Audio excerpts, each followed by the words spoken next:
some sort of massive industrial activity or forest fires burning over there, and we see that typically every night. You see, even down to ground level, the clarity drops off significantly, and we don't see that except for the days when we have these long, lingering trails that spread and cover the whole sky. And on certain days, you can see these trails actually dropping vertically like a veil. We assume the particulates are descending, and we have the test to prove that we are being inundated with levels of aluminum and particulates that are literally tens of thousands of times what would already be considered high. So we're not talking about exposure to a slight percentage higher of these toxic materials. We're talking about quantities, for example, off the side of Mount Shasta. If you can pan back, that's a landmark in Northern California, considered to be a pristine water source. Aluminum or snow sample off the side of Mount Shasta tested 61,000 parts per billion. This is just ordinary snow water, and people are drinking this stuff when they're hiking on the mountain.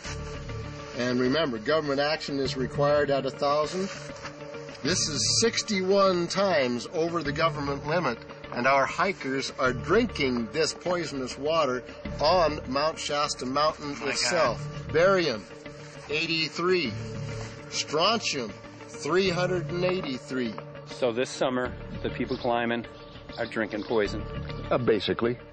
I certainly wouldn't want to drink 61,000 micrograms per liter of aluminum. And again, we've already seen in 5 years soil pHs in this area that have escalated 10 to 12 times, and we can prove that conclusively. Well, this is not speculation. We can prove conclusively that these metals have been in the rain. We have duplicate samples. Bachelor of Science in Forestry, International School of Forestry at Missoula. Master's in Zoology, specialized in aquatics. 35 years with the U.S. Forest Service as a wildlife biologist. And before that, several years with the USDA Soil Conservation Service as a soil conservationist. Also have run the botany programs, range and grazing programs. And I continue that today. Right now I do a lot of master gardener consultation work. When I started this garden back in about 2005 or so, the pH here was 5.5, 5.6. This is the old soil survey of the county.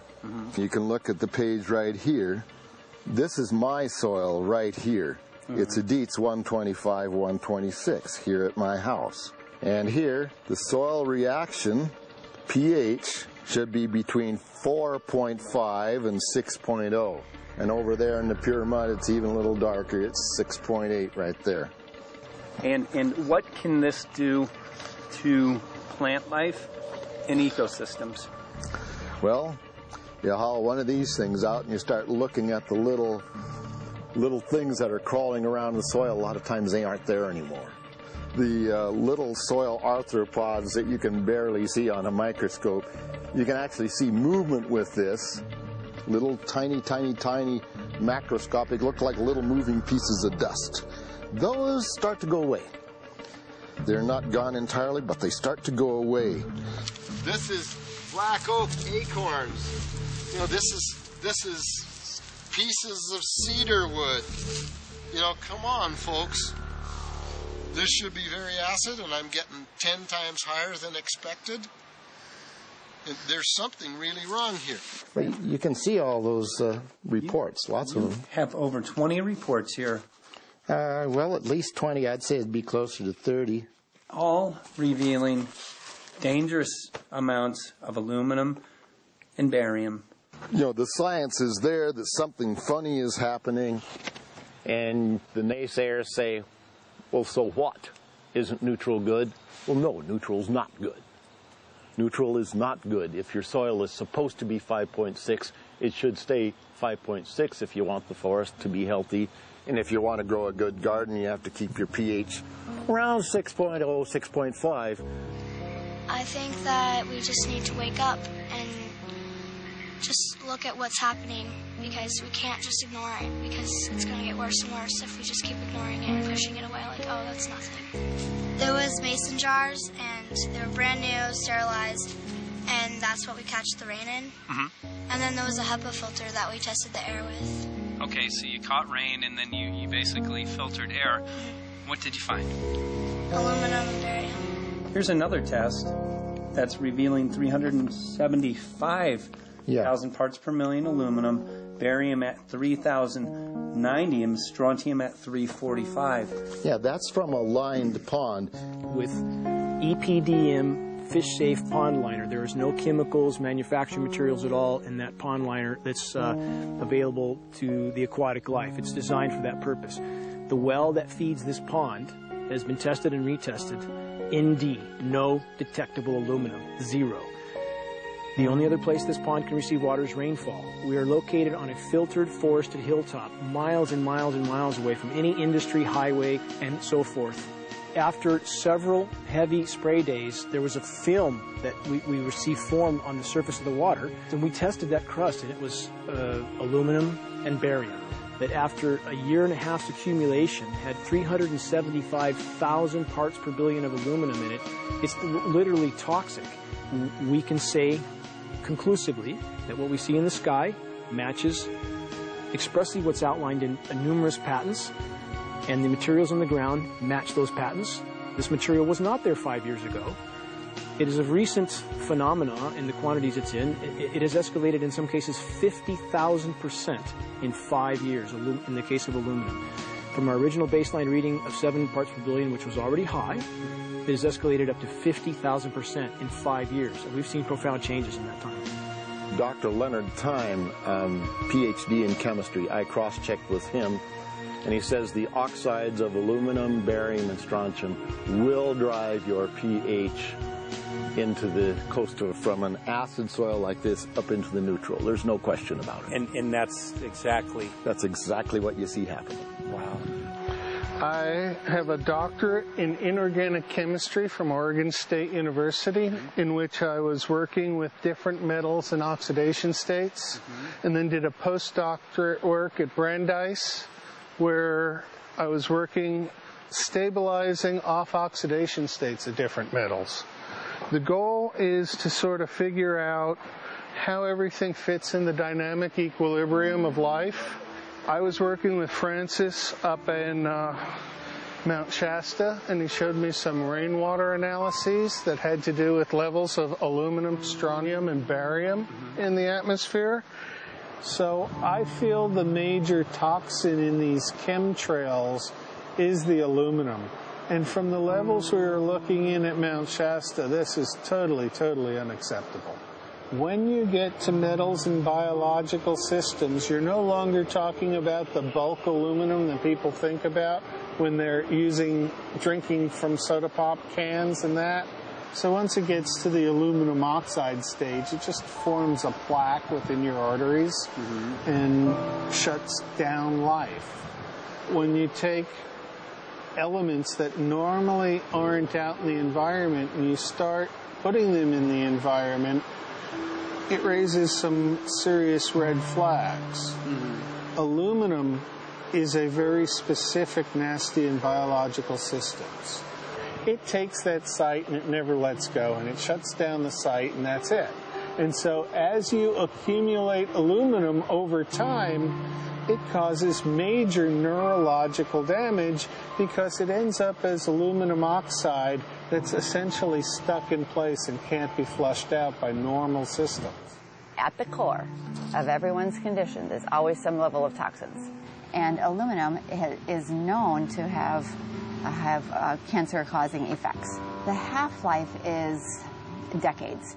I think that we should be working on taking more of these toxins out of our environment instead of adding more toxins in. It's very concerning that if we add more toxins to our environment, that will be increasing the rates and risks of cancers. Even one patient is not worth it. So sad that they would consider putting aluminum in our environment to affect something when they could be causing so much more damage. Wherever the material is coming from, it is there. The amount of metal falling on us cannot be disputed. Absolutely, this is not speculation. The amount of metal in the last 4 years, as I said, have increased to a degree of thousands of times, and California Air Quality Resources Board has studied the aerosols from China. These metals are not amongst them. Mike, the reason I've chosen to focus so primarily on this issue is I feel all other issues are secondary. What could be a greater priority than not being able to walk out your door and take in a breath of air without sucking up heavy metals? If our land base is being poisoned, if our waters are being toxified, what will we have left to work with? Whatever we choose to focus our time and energy on, whatever our political beliefs, that this is a common ground for all of us. We must have air that we can breathe that's not full of toxic chemicals and metals. We must have water that's not completely laden with whatever is being emitted from these aircraft. And if people stopped to consider that the atmosphere is as thin as a layer of paint on a basketball, it is an extremely thin layer that allows life to exist on this planet. To simply treat it as a physics lab and experiment with it until it is broken beyond repair is folly of unbelievable proportion. And if people understood that this sort of experimentation not only is going on, but has been going on for a very, very long time. Going back 50 years, there's been countless climate manipulation, weather modification programs that the vast majority of the public is completely unaware of. And if they think that this is not true, that certainly that somehow they would have known if it was occurring, I would ask them to look at things like Agent Orange and the things that governments do because they can, because there's no one to stop them, because they have these huge military machines that want to control everything. And in fact, the government's own document, perhaps you may have seen, it's available to any online, is called Owning the Weather, an expressed goal of our government, and not just our government. He told the Associated Press that the American government has created weather tampering techniques so that the New World Order will be able to starve millions of Americans and to control the rest. There is weather control techniques. Number one, the entire patents on the equipment. Number two, Senator Claiborne Pell's complete statement and story of his own that not only does it exist, but that we even utilize it as far back as the Vietnam War. Well, Murph, we're going to do what we can. Let's see what we can do. You got the scientists behind you. The scientists are with you, so at least this scientist is with you. I may not have $1 million budget, but I've got enough to show that something's dreadfully wrong. You got it. All right. So Arizona will be this Monday, the 21st. Senator Johnson up in Show Low. So we're going to be in the car a long time.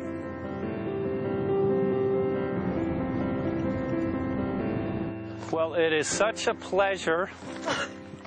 This is such a nice place back here, I'm telling you, Michael. But you know what? We love it. It's so private and it's so quiet and peaceful. And please come in. My name is Karen Johnson. I served in the Arizona State Legislature for 12 years. I was in the House for 8 of those years and in the Senate for 4 of those years. When you see a plane fly overhead, there's a trail that leaves the end of that plane, and it goes from one horizon all the way to the other as the plane flies across, and it begins to filter out and cover more and more of the sky in kind of ripples. It widens out and fills the whole sky. I mean, how could anybody think that that was the case? And then to live and to be underneath that and know that whatever is in that is falling down upon you and upon your animals and upon the earth. And I mean, it's frightening to me. And if people don't start really waking up and facing the fact that we've got people that are doing terrible things to us, and we had better wake up and fight back now. I mean, I'm the mom of 11 kids. I've got 35 grandkids. I mean, I've got a stake in this. I care about what is going to be left for my children. I care about it, and I'm extremely worried about what is going to be left to them.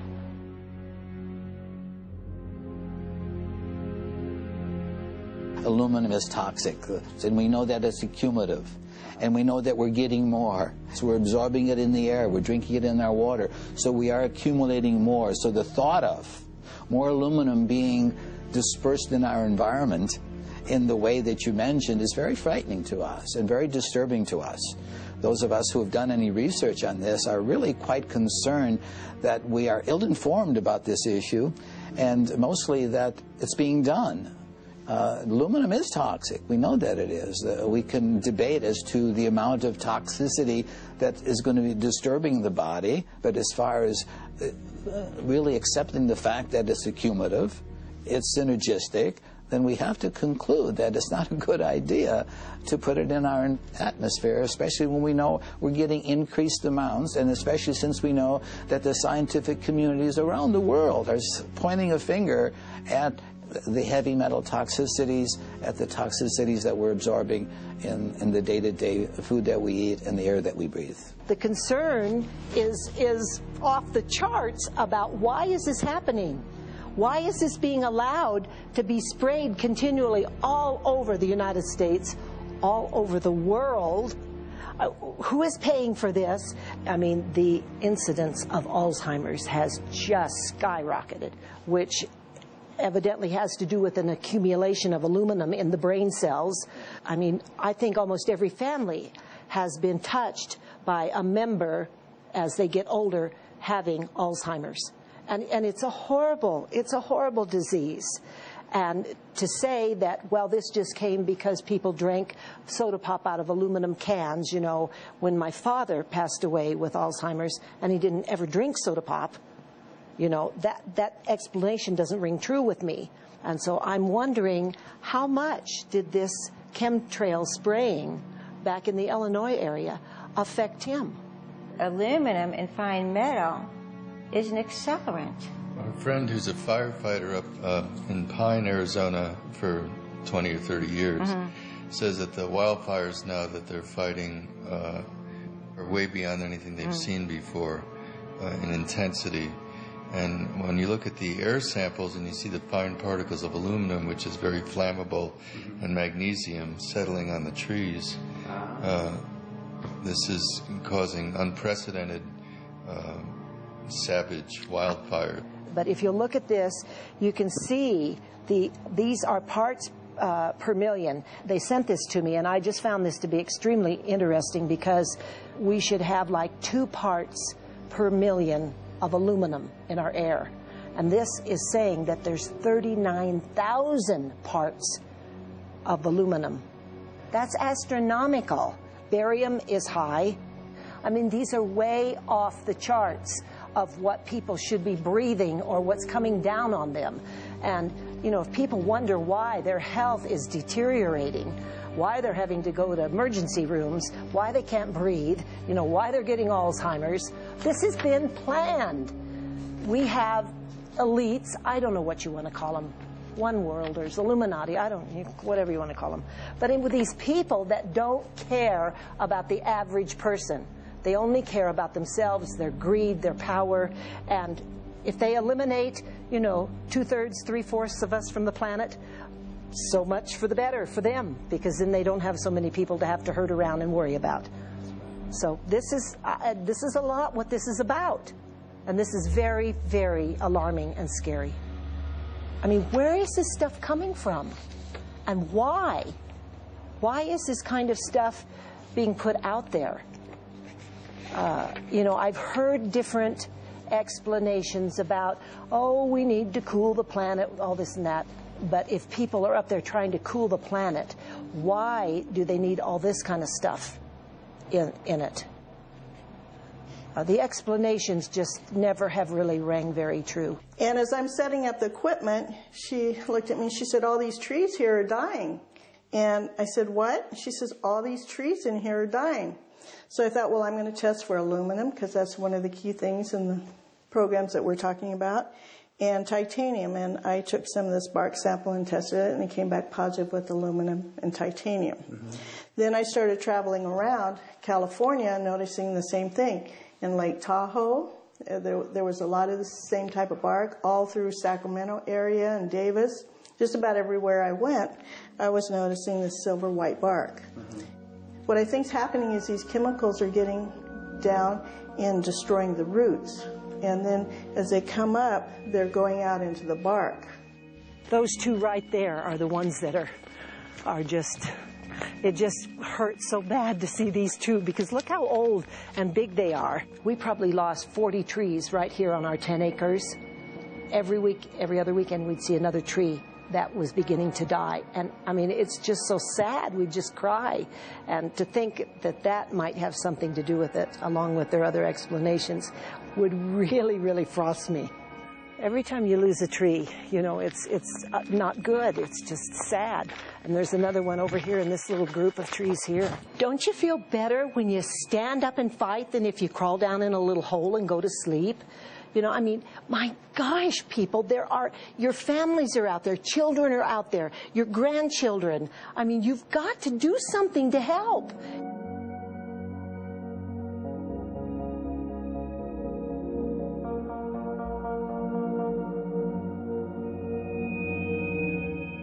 My greatest hope is to get people to question. And, hey, if they don't wake up while we're there, I'm hoping to plant some seeds. We're going to the most beautiful place on the planet, Hawaii, to see what's going on, collect some data.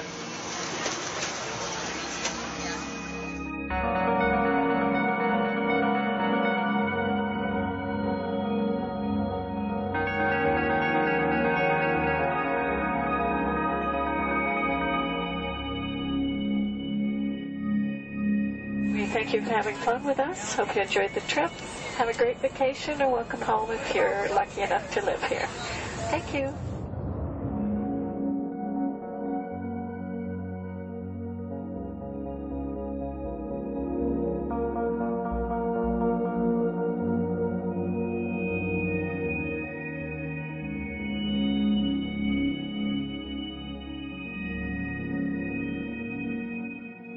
The whole valley's off the grid, so it's either solar, wind, or generators.